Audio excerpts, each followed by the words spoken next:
gawin mo lang, gawin mo lang pangkat dalawa.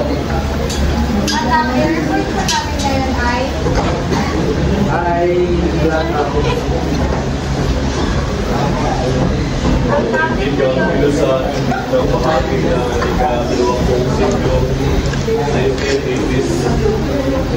Ang focus nito ay mga pangyayari tulad ng Stonewall at sa US, ang pagalis ng homosexualidad bilang sakit ng WHO at mga unang marsa ng Pride sa kanluran.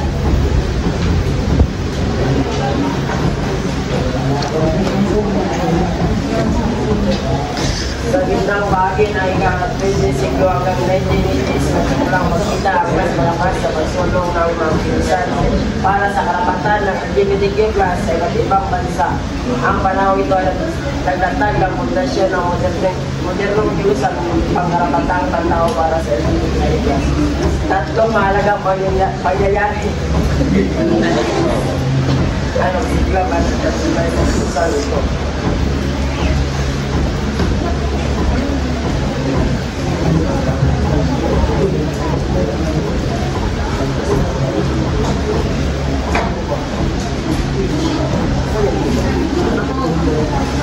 Ano ang Stonewall? Noong Hunyo 28, 1986, 1989, itinalakay ng 59.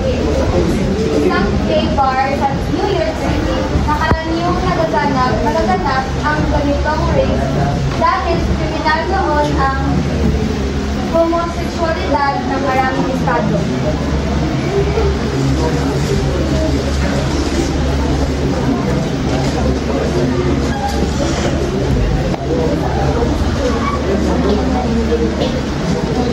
Ano ang nangyari?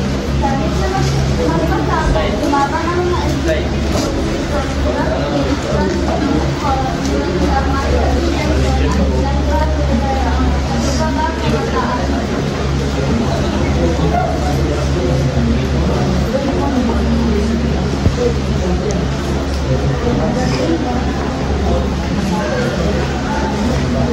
Bakit ito mahalaga? Tinuturing itong simula ng modernong LGBTQ+ rights magbigay ng lakas at boses sa komunidad upang magsimula ng pagkakadong advokasya. Dito rin pinanganak ang mga organisasyong nagsulong at karapatan ng LGBTQ+ sa US at lagi sa ibang bansa. Itinuring itong simula ng modernong LGBTQ+ rights movement. Nagbigay ito ng lakas at boses sa komunidad upang magsimula ng organisadong advokasya. Ito rin ay pinanganak ang mga organisasyong nagsulong ng karapatan ng LGBTQ+ sa US at maging sa ibang bansa.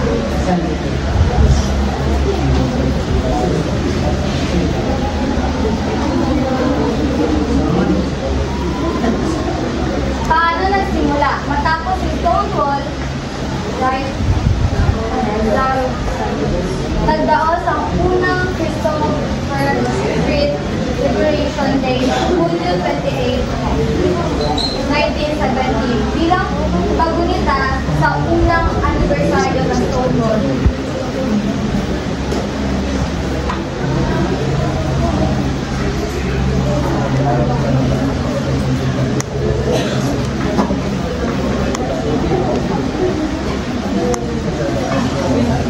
Bakit ito mahalaga?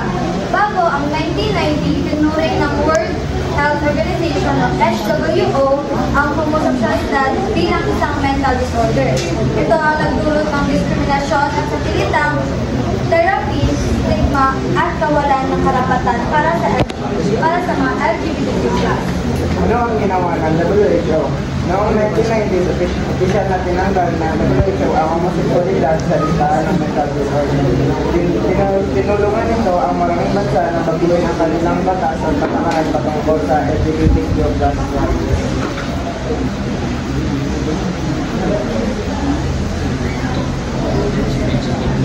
Epekto sa pandemic ng bilusan, pinagtibay ang idea na ang pagiging LGBTQ+ ay is na ito ay natural na pagkakaiba ng tao. Nagbigay ito ng scientific kalayaan sa mga bansa upang pigilan ang discrimination.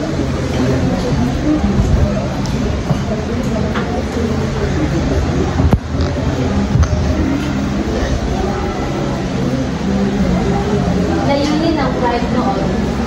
Ang Pride ay nagsimula bilang isang protesta laban sa matinding pang-aapi, pang-aaras at police rape na nararanasan ng mga miyembro ng LGBTQ+ community.